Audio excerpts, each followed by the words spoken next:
Hello everyone, welcome to special economic zone. Supreme court का एक bench जिसको CGI D Y Chandrachud lead कर रहे थे, उन्होंने सेंट्रल गवर्नमेंट और अटॉर्नी जनरल ऑफ इंडिया को नोटिस भेजा है ताकि उनका रिस्पॉन्स मिले। रीजन बीइंग, सुप्रीम कोर्ट के आगे तो पिटीशंस फाइल की गई थी गे कपल के द्वारा, जिन्होंने कहा था कि सेम सेक्स मैरिज को स्पेशल मैरिज एक्ट ऑफ 1954 के अंडर सॉल्वनाइज किया जाए। इसके अलावा अगर देखा जाए तो टोटल 9 पिटीशंस और सेम सेक्स मैरिज के लिए दिल्ली और केरल हाई कोर्ट में ऑलरेडी फाइल की जा चुकी है। और सुप्रीम कोर्ट की इस बेंच ने ऑर्डर किया है हाई कोर्ट को कि जो भी पेंडिंग केसेस हैं उनकी ओर ट्रांसफर किया जाए। इस वीडियो में हम लोग इस टॉपिक के बारे में डिटेल में डिस्कस करेंगे। वीडियो को शुरू करने से पहले चैनल को जरूर सब्सक्राइब कीजिए और बेल आइकन को प्रेस कीजिए ताकि आपको जो लेटेस्ट अपडेट्स हैं साथ ही साथ मिलते रहे। तो बेसिकली हुआ क्या है, एक आर्टिकल पब्लिश हुआ है towards legalising same sex marriage. तो बेसिकली सुप्रीम कोर्ट के सामने जो पिटीशन आई थी उसके रिस्पॉन्स में सुप्रीम कोर्ट जो है वो गवर्नमेंट ऑफ इंडिया को नोटिस भेज रही है कि आप इस जो सिनेरियो सेम सेक्स मैरिज को लेके क्या डिसीजन लेना चाहते हो। अब सेम सेक्स मैरिज को basically special marriage act of 1954 के अंडर सॉल्वनाइज कराना चाहते हैं जो पिटिशनर है। अब ये स्पेशल मैरिज एक्ट होता क्या है?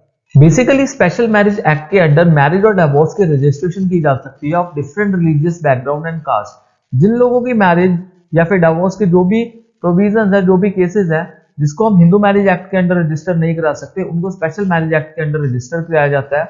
और दो पर्सन के बीच में शादी को उस टाइम पे सोलमनाइज माना जाता है जब ये गिवन कंडीशंस को फुलफिल किया जाए।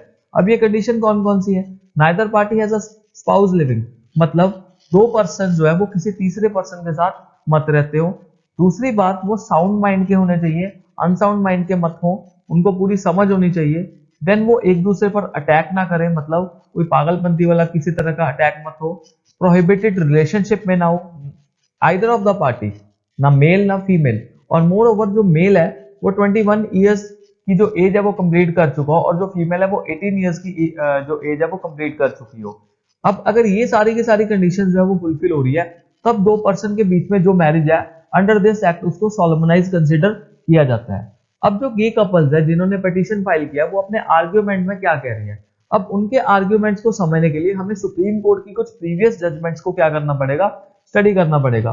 Because recognition of a same sex marriage was only a continuation of the following judgments. जो हम जजमेंट्स अब पढ़ेंगे उनके रिगार्डिंग ही ये जो सारी की सारी जो सिस्टम है वो कंटिन्यूएशन में चल रहा है। तो उसमें जो पहला इंपॉर्टेंट जजमेंट है वो है NALSA versus Union of India. अब NALSA versus Union of India जो है वो 2014 में जजमेंट आया था जिसमें सुप्रीम कोर्ट ने ट्रांसजेंडर को थर्ड जेंडर डिक्लेयर कर दिया था। अब मेल, फीमेल और थर्ड जेंडर जो है वो ट्रांसजेंडर का जेंडर जो है वो कंसिडर किया जा चुका है by the honourable supreme court. अब पार्लियामेंट ने एक जो एक्ट था वो इनेक्ट किया जिसका था the transgender person protection of rights act 2019। अब इसके अंडर क्या है, ये जो एक्ट है ये प्रोटेक्शन प्रोवाइड करेगा ट्रांसजेंडर पर्सन को और उनके वेलफेयर के लिए काम करेगा। और जो भी इश्यूज है ट्रांसजेंडर पर्सन के वो डेल्ट किए जाएंगे by the department of social justice and empowerment under ministry of social justice and empowerment. तो ये सारी की सारी चीजें जो NALSA versus Union of India case के कंटिन्यूएशन में थी। इसके बाद अगर एक दूसरे इंपॉर्टेंट जजमेंट की बात की जाए तो वो जजमेंट 2017 में आया था, केएस पुट्टास्वामी जजमेंट। अब इस जजमेंट में सुप्रीम कोर्ट ने क्या रूल किया कि जो राइट टू प्रिवेसी है वो एक इंटीग्रल पार्ट है of right to life and personal liberty, जो कि article 21 of the Indian constitution हमें गारंटी करता है। आर्टिकल 21 हमारा फंडामेंटल राइट्स का एक इंपॉर्टेंट आर्टिकल है जो कि हमें राइट टू लाइफ और पर्सनल लिबर्टी का एक फंडामेंटल राइट प्रोवाइड कर रहा है। और इसी को एक्सटेंड करते हुए राइट टू प्रिवेसी को इसका इंटीग्रल पार्ट जो है वो बना दिया गया। अब देखा जाए तो हमारी प्रिवेसी हमारे लिए बहुत जरूरी है, बट एक चीज ध्यान में रखने वाली बात है that this right is not absolute. State इस राइट को रिस्ट्रिक्ट कर सकती है और रिस्ट्रिक्शन जो है वो किन केसेस में हो सकती है, लीगलिटी, नीड और प्रोपोर्शनैलिटी। अब बेसिकली अगर देखा जाए, अगर स्टेट को लगता है कि somehow there is a need to check on the privacy of the person, तो स्टेट अगर लीगल मैंडेट है, स्टेट अगर लेजिटिमेट तरीके से काम कर रही है तो हमारी जो ये जो प्रिवेसी का राइट है उसको इन्वेड कर सकते हैं। बट अदरवाइज देखा जाए तो स्टेट को भी ये एब्सोल्यूट पावर नहीं देता कि वो किसी की भी प्रिवेसी को इन्वेड कर सके, इन्वेजन कर सके। तीसरा जो मेजर जजमेंट है वो है नवतेज सिंह जौहर जजमेंट। अब इसमें क्या किया गया था, इसमें होमोसेक्सुअलिटी को डीक्रिमिनलाइज कर दिया गया था। होमोसेक्सुअलिटी जो सेक्शन 377 के अंडर है इंडियन पिनल कोड में। अब ये किस लिए किया गया? बिकॉज ताकि जो स्पिरिट ऑफ इक्वलिटी है और सोसाइटी में जो LGBTIQ कम्युनिटी के लोग हैं वो इक्वल राइट्स एंजॉय कर सके, वो भी अपनी ग्रोथ कर सके, वो अपना फुल जो पोटेंशियल है उसको रियलाइज कर सके। तो इस वजह से ये जो नवतेज सिंह जौहर जजमेंट है इसमें होमोसेक्सुअलिटी को डीक्रिमिनलाइज किया गया। इसके अलावा और भी कई जो आर्ग्यूमेंट्स हैं जो पिटिशनर्स ने बताए, उसके अंदर उन्होंने बताया कि जो SMA है वो कॉन्स्टिट्यूशनल प्रोविजंस के अगेंस्ट है। कॉन्स्टिट्यूशनल प्रोविजन में दो इंपॉर्टेंट राइट्स दिए हुए हैं, फंडामेंटल राइट्स हैं, आर्टिकल 14 और आर्टिकल 15। आर्टिकल 14 हमें क्या कहता है कि हमारे पास है राइट टू इक्वालिटी, सब लोग क्या है बराबर है। और आर्टिकल 15 क्या कहता है? The state shall not discriminate on the basis of caste, colour, creed, race, region, religion, gender. तो इनके बेसिस पे जो है वो डिस्क्रिमिनेशन नहीं होनी चाहिए। बट अगर SMA की बात करें तो SMA में मेल और फीमेल की मैरिज का प्रोविजन तो दिया हुआ है, बट सेम सेक्स मैरिज की जो लीगलिटी है और जो प्रोविजन है उसको अलाउ नहीं किया हुआ। इसलिए ये जो हमारे दो फंडामेंटल राइट्स है उसको क्या कर रहा है? वॉयलेट कर रहा है। दूसरी बात, SMA to be gender neutral.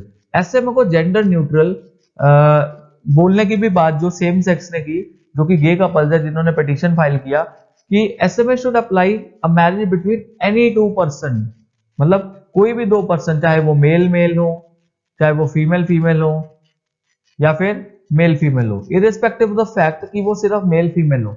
और तीसरी बात उन्होंने ये कही कि gender based solemnisation of marriage under SMA restrict its applicability for same sex couple. अगर हम स्पेशल मैरिज एक्ट के अंडर बात करें तो इन्होंने कहा है कि जो मेल की एज है वो 21 ईयर्स होनी चाहिए और फीमेल की एज है वो 18 ईयर्स होनी चाहिए।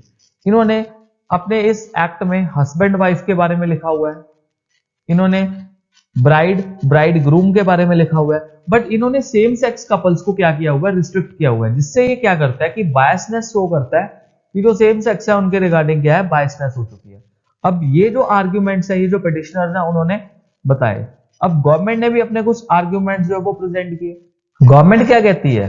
सोलिसिटर जनरल तुषार मेहता ने सेंटर के बिहाफ पे आर्ग्यू करते हुए क्या कि मैरिज जो है वो परमिसिबल होनी चाहिए सिर्फ एक बायोलॉजिकल मैन और बायोलॉजिकल वुमेन के बीच में under the special marriage act of 1954। और मोर ओवर अगर हम और इंस्टीट्यूट्स की बात करें, वो सेम जेंडर के इंडिविजुअल्स जो है वो इनके बीच में मैरिज को अभी रिकॉग्नाइज ही नहीं करते। कोई भी अनकोडिफाइड पर्सनल लॉज की बात कर लो, कोई भी कोडिफाइड स्टैट्यूटरी लॉज की बात कर लो, ये जो रिकॉग्निशन है वो पॉसिबल नहीं है। तो ये गवर्नमेंट ने अपने आर्ग्यूमेंट प्रेजेंट किए। अब अगर बात की जाए कि दुनिया में जो सेम सेक्स मैरिज है वो किस किस कंट्री में अलाउ की जा चुकी है आज के टाइम में, तो सबसे पहले आता है नीदरलैंड। नीदरलैंड ने 2001 में सेम सेक्स मैरिज को अलाउ कर दिया था। तो ये पहली ऐसी कंट्री है जो कि अलाउ कर रही है दो मैन या दो वुमेन आपस में मैरिज जो वो कर सकते हैं। दूसरे नंबर पे आता है फ्रांस। फ्रांस ने 2013 में सेम सेक्स मैरिज को लीगलाइज कर दिया था। उसके बाद आता है यूनाइटेड स्टेट्स ऑफ अमेरिका, इन्होंने 2015 में इस चीज के बारे में बात की।